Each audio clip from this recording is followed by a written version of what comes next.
Tossing Grenades at Windmills podcast. Welcome to the Tossing Grenades at Windmills podcast. I'm Rhombus Tix, and I am reading Chapter 4 of the novel Micronation. Chapter 4. The Case of the Nutjob, the Dog, and the Pottery Nook. I found myself reading another book in Prow's sitting room, while Darla presented him with the files she thought he was most likely to choose. After the third one, he opened it up and shouted with delight, "Eureka!" Quiessence Prow was by now my most hated enemy. This was primarily because of Darla.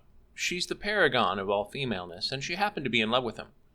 He doesn't return the favor. Stupid. It was all stupid. I looked up from my book. Oh, and what might that be? I hated myself for what I had become here. I had always been a little sarcastic, but now everything that came out of my mouth was dripping with bitterness. Initially, I'd taken the job because my life previously was miserable. Later, I stayed because of the chains of love. The Russian playwright Chekhov once said, "A shotgun introduced on page 1 must go off before the end of the story." So I deliberately put the gun over the fireplace in hopes that he might kill himself with it. Prow said, "This case is set in Alaska. I've been hoping to go back there for some time." I was floored. I had thought he'd completely forgotten about Alaska. "Is this about those JDFLT people?" He looked at me curiously for a moment and smiled. "Oh no, I'm still working on that, old chap. Alaska is the last place we're likely to find out about them anyway. Only the stupidest of criminals return to the scene of the crime. No, I have been meaning to acquire a Toby. I am interested in a particularly rare breed of dog that is only found in the most Arctic climates and bred by the locals. They are quite possessive of them, and thus the dogs are difficult to export. I figure we might as well kill 2 birds with 1 stone." "What about the last dog?" I asked. "He died," Prow replied sadly. "When did that happen?" "About 4 hours ago, when he accidentally got run over by a car." Ah, the sentimental fool. You could tell he was really torn up about the loss of his pet. All he really cared about was having a dog because Sherlock Holmes had a dog. If Sherlock Holmes had a dog, then so must Quiessence Prow. Idiot. I asked, "So you expect to get one of these dogs by going up there in person, even though they won't let anyone else who goes up there in person get one?" Prow nodded enthusiastically. "Yes, of course. I rather doubt that anyone has asked them politely before." "Right," I sighed. "When do we leave?" "Right now," Prow smiled at Darla. "Fire up the plane. The game's afoot." Scene. As you might have guessed, we found the dog in the first few hours upon arrival. It was young, only a year old, and superbly trained. Its owner, Martha, was an older woman who was nearing death, with no family and only a few friends who already had dogs of their own, so she was more than happy to offer to get home. There was, of course, a society that forbids this. However, it turns out that Prow had been old college roommates with the director, and so in a matter of another 45 minutes of furtive phone calls, they had bent the rules, since he was one of the family anyway. "Of course." "Well," Prow said as he paced the room, "now that that's over with, let's go about solving the case. Martha has been kind enough to let us use her home as a base of operations while we go looking about. So, Darla, what are the details?" He fed the dog a biscuit, which ate it savagely. It looked at me as if expecting me to have one. I did not. It growled a little. Darla said, "It's an unusual case, which of course explains why it interested you. Apparently there was a military unit that survived with only 1 loss while they were deployed in the Middle East, and now suddenly 7 of them have died under very mysterious circumstances. The Pentagon is eager to find out what's going on. Their own investigations haven't turned up anything." "Ergo," Prow said, "they called us." Did I mention how much I hated him? I mean, the man had everything handed to him on a silver platter. He was rich, smart, and I admit he's smart, even if he's insane and an idiot, and had the most beautiful female on the planet at his beck and call, which he routinely ignored. The dog was what turned the tide for me, though. Of course, gentle, non-Prowian reader, by now you find me as annoying as Quiessence Prow in my vacillation about Prow. Is he a genius, or is he an idiot? I still don't know the answer, but I'm quite fairly certain he's an idiot savant. He has the ability to find answers to problems in ways that make no sense. He's extremely intelligent in some ways, but utterly lacking in common sense in others. Were he to live alone in the desert, away from anyone else but me as an observer, I would conclude he was an idiot. Yet somehow, he has everyone around him convinced he is amazing, competent, and intelligent, so that I'm forced to constantly remind myself what my own eyes have seen. You might guess that by now I am writing this and making threats that I am, by the end of this yarn, still working for Prow, and that neither of us is dead. It could, I suppose, be a Shyamalanian ending in which we were all dead and I was recollecting the entire thing as a festering corpse from the grave. The worms crawl in, the worms crawl out, but dead men tell no tales. That's about the size of it, Darla replied. Though I have to admit I now believed in fate. Fate had allowed Prow to find the dog. Fate had allowed Prow to find one house in the 20-square-mile area that was right next to the base commander's house. We met with the base commander at daybreak, spring in Alaska. The head of the small battalion met in the mess hall where we were treated with a breakfast of MREs. I'm quite glad that no one of the twisted and strange paths of my life took me into the armed forces. I'd rather eat Twinkies for breakfast. The man's name was Pope. He spoke in a gravelly voice that commanded respect, even though it was relaxed. Doesn't make any sense. Do you know that, until now, people always called us the lucky ones? Despite all the death and the dying over there, we only lost one member of our unit. Now, all of a sudden, they're dying like flies for stupid things. Now they're saying that credit is come due. Superstitious lot. You'd think them more 18th century sailors than 21st century soldiers. I need someone with a clear head and a firm belief in science, not mumbo-jumbo, to find out what's going on here. The dog licked Pope's hand. Maybe it thought he had food. Prow nodded. I can respect that. Normally we handle cases that involve diagnosis. No different here. I want you to find the problem and deal with it. Prow nodded. Yes, but that didn't involve murder. Pope was shocked. Murder? You think someone's killing my men deliberately? Surely the military police investigated it, Darla asked. Pope pounded his desk. They already did. If you think I'm going to allow any of them to keep turning my base upside down when I overheard them talking about ghosts and fate, you better think again. After the third death, my men started getting spooked. I don't want any more nonsense. You seem like you got cold feet, Prow. If you don't want the job, why'd you come here? To get a dog, I smiled, happy to provide accurate information. What? Pope looked at me incredulously. Prow coughed. Darla, as usual, came to his rescue. I think what Prow is concerned about is that, while the idea of diagnosing a disease that no one else has been able to discern is something that interests him, on the offhand possibility there is foul play involved, he might like someone besides me there who can shoot a gun.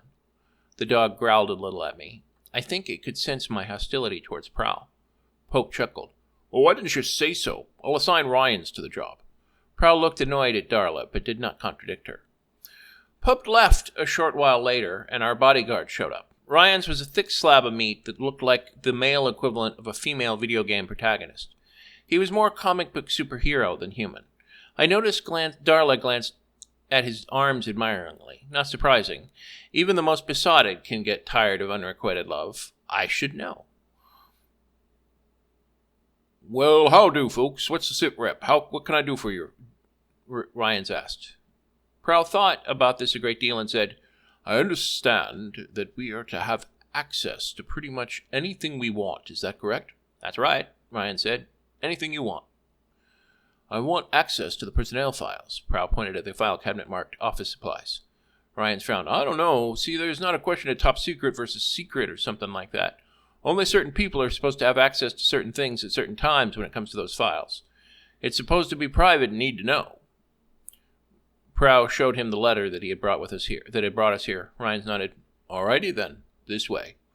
We walked out of the mess hall and down a very cracked and broken asphalt path to the building that was a throwback from the 1950s.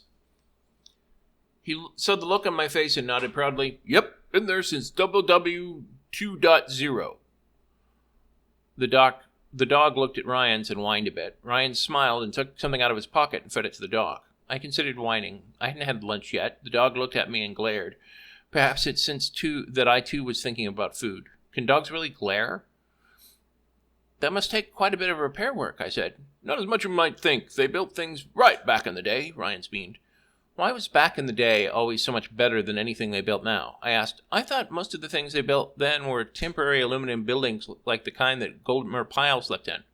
That was the Marines. His voice had a twinge of annoyance in it. Well, sure, but you still use the same lunchbox buildings in the Army. Chester! Darla shouted at me. Just talking to Ryans, I grinned innocently.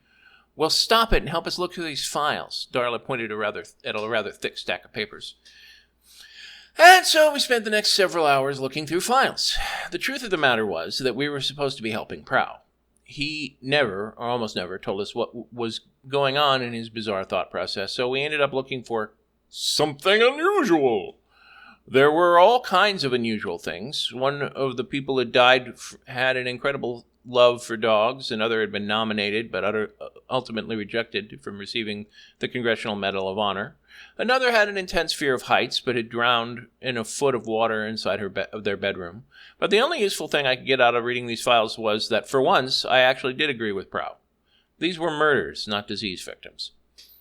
I looked up nervously at Ryans, who smiled at me. I couldn't read much into that smile. Perhaps he respected my ability to match wits with him in a verbal sparring. Perhaps he found me a likable fellow. Or perhaps he was staring at the thought of separating my head from my neck. Prow, only an idiot wouldn't think that these were murders, don't you? The deaths are just so coincidental. Prow nodded. I take it you were referring to the young woman who drowned only in a foot of water? Among others, yes. I eyed Ryans nervously. Ryans looked a little annoyed, squinting his eyes, and then smiled the same unreadable smile at me. The dog cocked its head and sniffed Ryan's leg. It growled a little. I squirmed. I don't really think this is something we should be handling. The authorities would only botch this up, Prow said matter-of-factly. My eyes bulged. What, now you think you're a better forensic expert than the FBI? Or the military police? It's not a question of forensics. This is a question of flexible thinking, Prow said. Dead people clues generally means forensics, doesn't it? Darla said. Technically, the definition of forensics is the art or study of formal debate, argumentation. The use of science and technology to investigate and establish facts in criminal or civil courts of law, according to dictionary.com anyway. I sneered. Thank you, Miss Internet. That still doesn't change the fact that there are dead people here and there are all kinds of official law enforcement people to investigate it properly. Yes, but we have been requested to investigate it quietly, Prow replied. So they can cover it up again just like they did the last time? I threw up my hands. There might be an occasion where covering up something is a good idea, Darla said. Like when? I looked at her, even if she didn't look at me. Prow shrugged. An incident involving a biological weapon. If the wrong people got on their hands on it, it could be dangerous.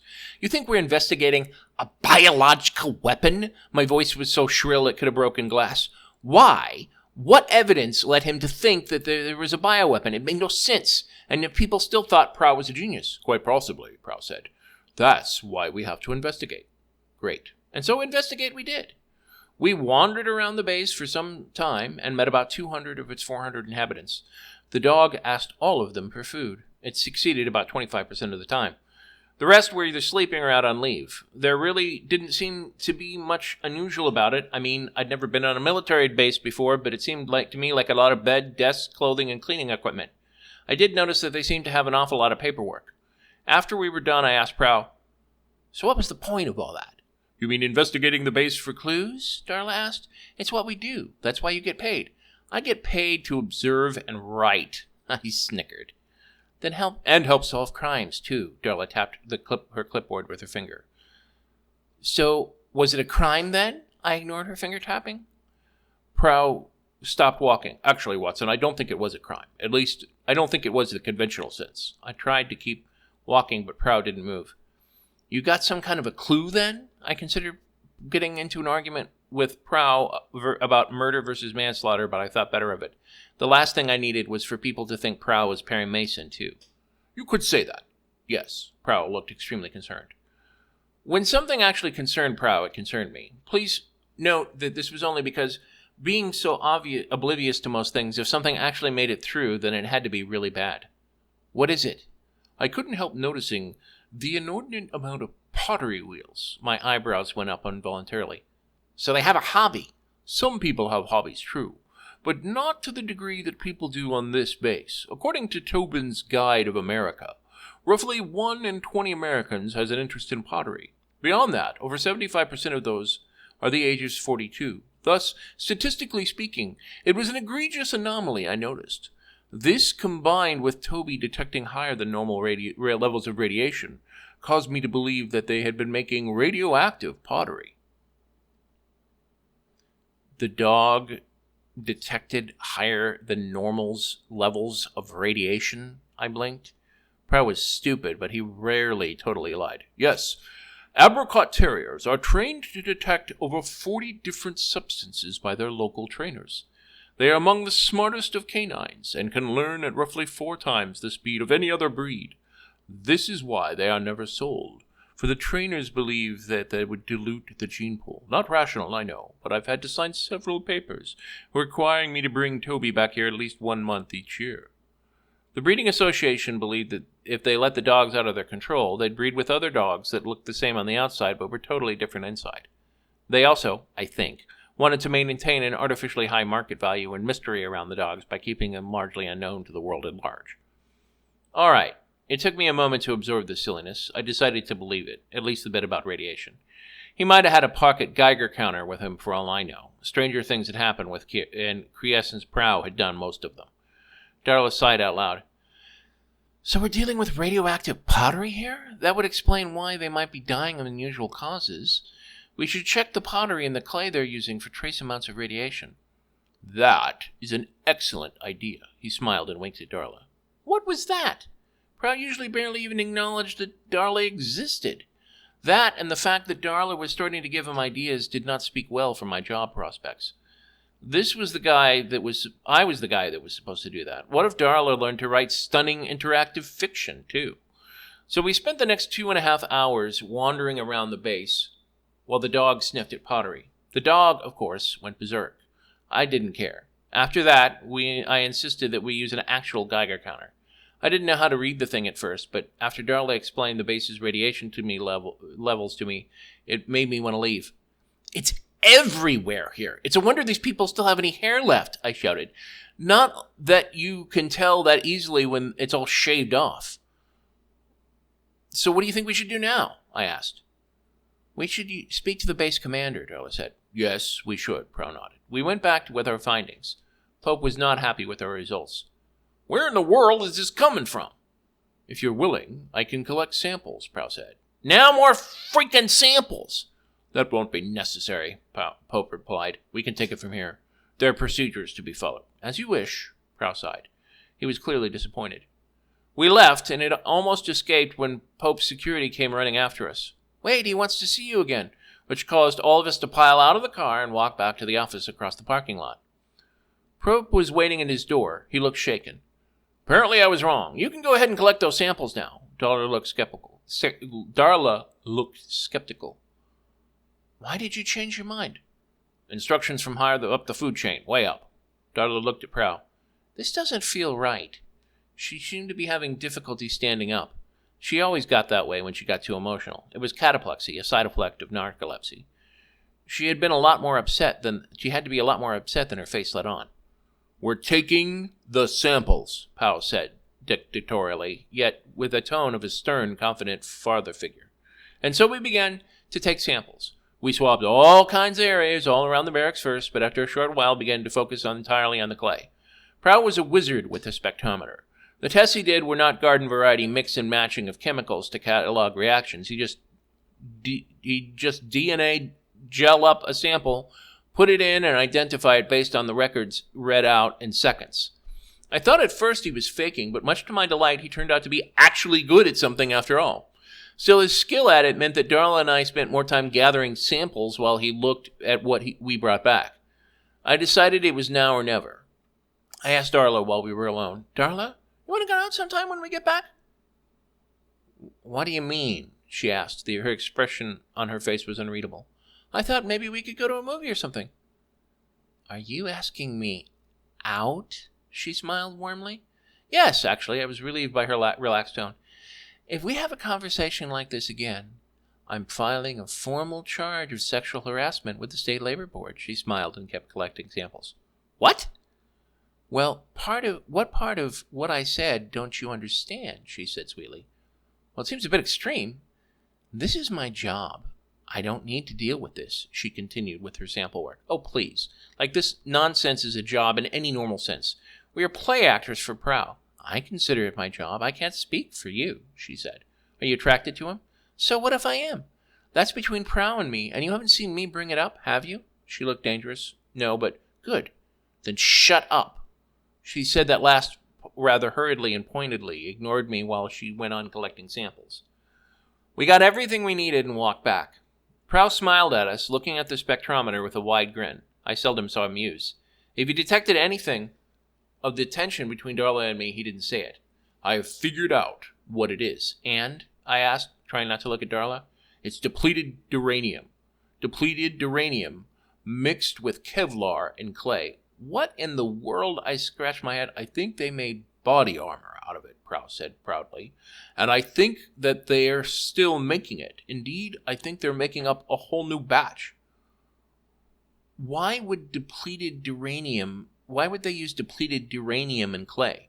Ceramics are a tough material. Properly heated and processed, it can be one of the most durable substances on Earth.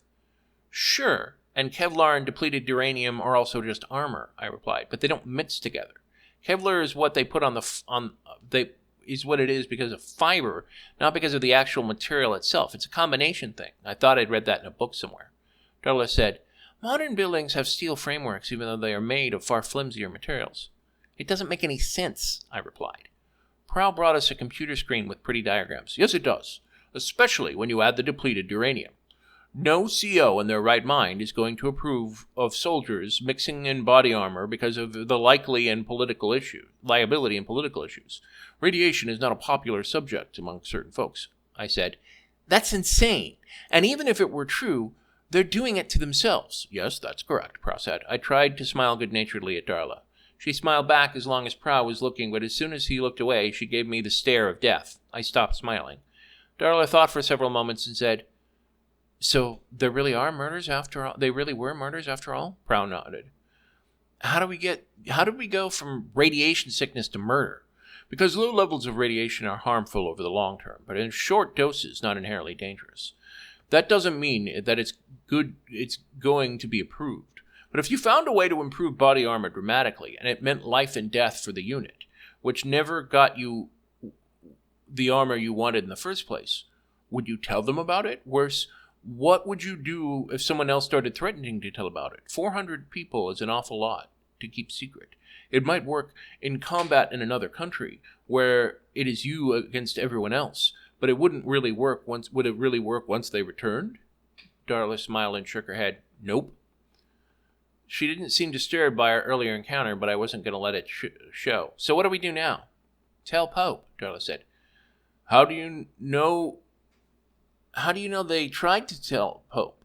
Why were you allowed to tell Pope as much as you did then? What if they've been murdering all the other people around here that tried to tell Pope before? Do you really think they're going to try and let us talk to him? I asked. Yes, actually, I know they will. And why is that? Because they've been listening to us the entire time with their surveillance equipment and haven't done anything about it. What? I said. Why didn't you tell us? Prow calmly pointed to the window. Well, what good would that have done? You probably would have acted nervous and other such nonsense. We haven't got a thing to worry about.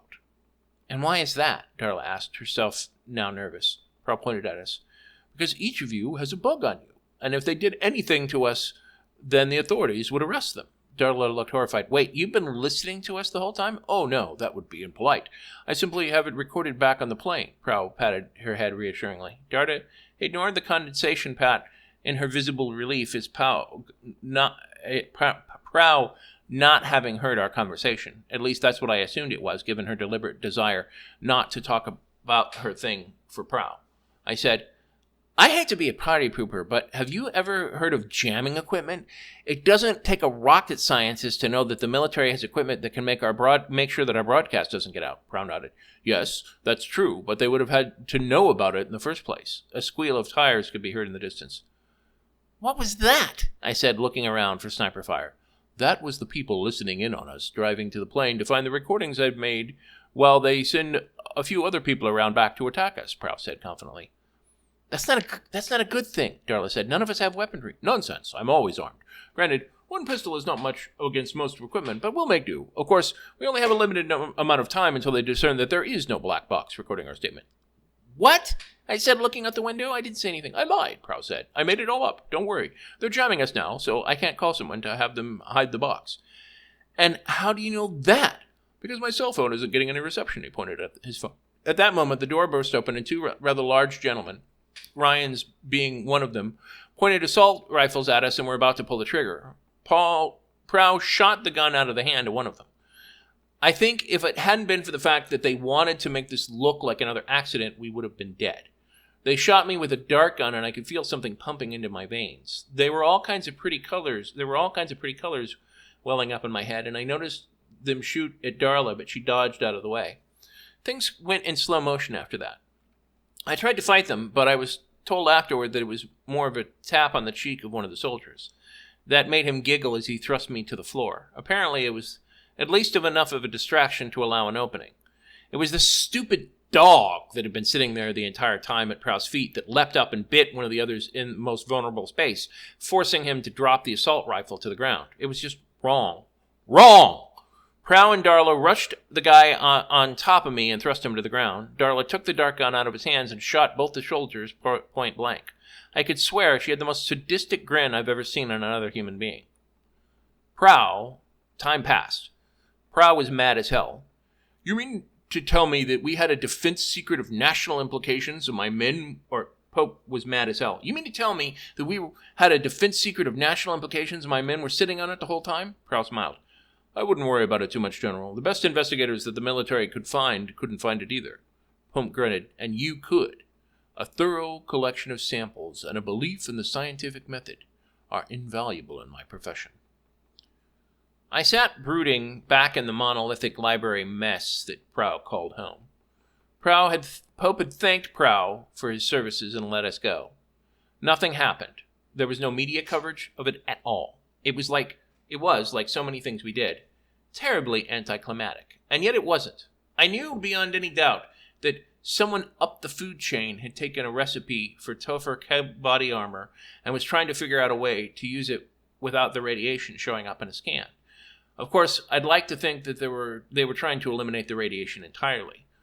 Darla acted like nothing much happened. She was so relaxed around me that it made my stomach lurch. I finally figured it out.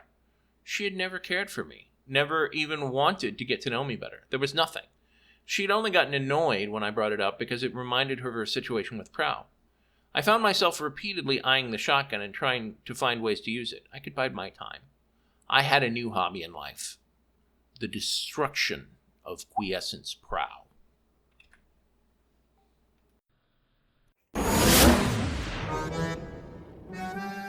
This has been the Tossing Grenades at Windmills podcast. Buy my book, Have Name Will Travel, at Amazon and other markets. RedAnvilCreative.com contains all our podcasts. Copyright 2022!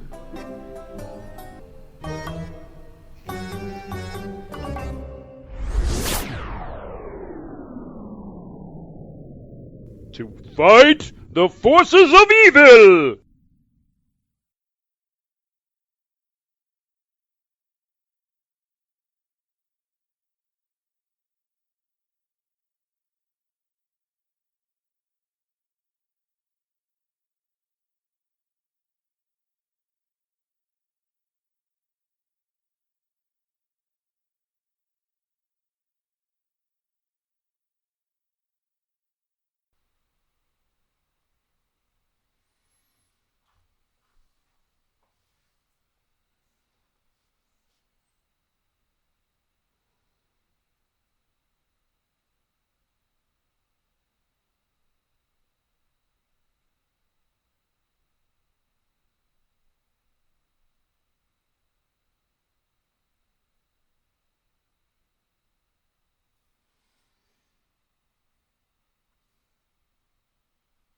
So here we are on the secret commentary of Chapter 4, where I talk about how much my own work sucks.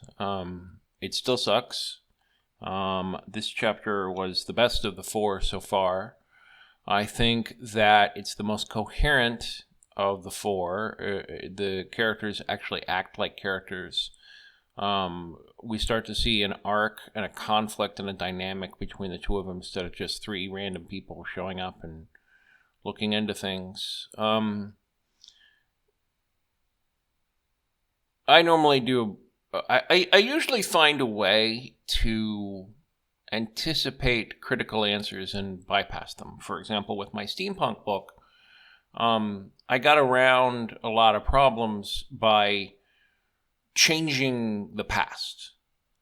And since it is literally an entirely different timeline, if I was wrong that the Muskegee axe handles of the Civil War in 1962, wore gray uniforms instead of pink uniforms, then I could say, well, fuck that, because in this point in time, that happened, right? I mean, I can't completely ignore history or completely ignore cultures or completely ignore the laws of physics, but it gives me a lot more freedom.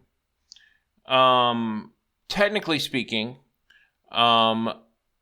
these books are set on Terra, but I didn't say that at the time, and there's nothing in the intro or anything else that indicates that this is not some near future Earth.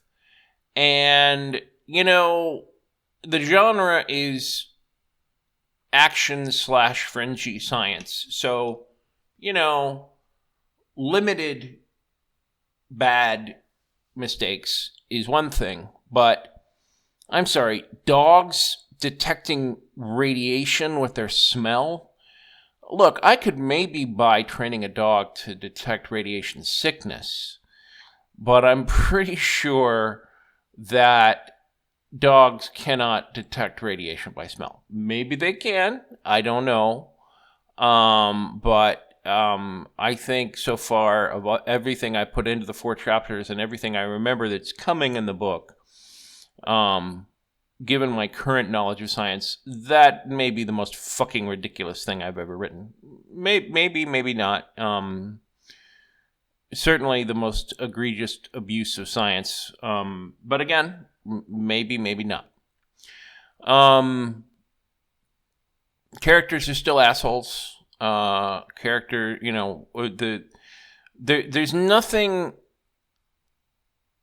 that is engaging a reader at this point, except for maybe, is there a larger conspiracy, and if so, what is it? Or, this book is written by my friend, so I'm going to try and finish it and make a good faith try, right? There's nothing. A properly done novel should, on the first page, even the first paragraph, immediately pull you in and make you keep writing or keep reading and make you want to keep spending time with that character.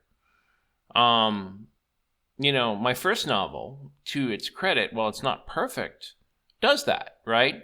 There's a big explosion, and she is investigating this alien artifact, and the alien artifact creates a duplicate of her fantasy world, and it causes all kinds of problems, and the secret to controlling the ability to do that is a tennis match between the good guys and the bad guys. And good guys eventually win, right? Whereas Micronation is basically a slowly unraveling conspiracy theory intended to start out with an episode of the week style series of short stories that start getting more and more integrated, and then eventually becomes a political drama about a small group of people that want to set up their own independent nation on the ocean. Neither of those two ideas is bad. I could write a compelling novel from scratch with either of those ideas. Bolting them together is asking for problems. So I guess the biggest thing is if I had to write the novel over again, I would completely decouple A from B, or at least do a much better job of making the conspiracy much more intriguing and the characters much more engaging, because just because you sit down and write something doesn't mean that people want to read it. And to me, this was a 100,000 word lesson in pain and frustration that took multiple years to write, with very little forethought about the end result. And as a result, this is what you get. You get something that has individually compelling elements, that gets a little better over time, but has problems. So at this point, short of just never doing anything with it, I think using it as a writing teaching tool is about the best I can do.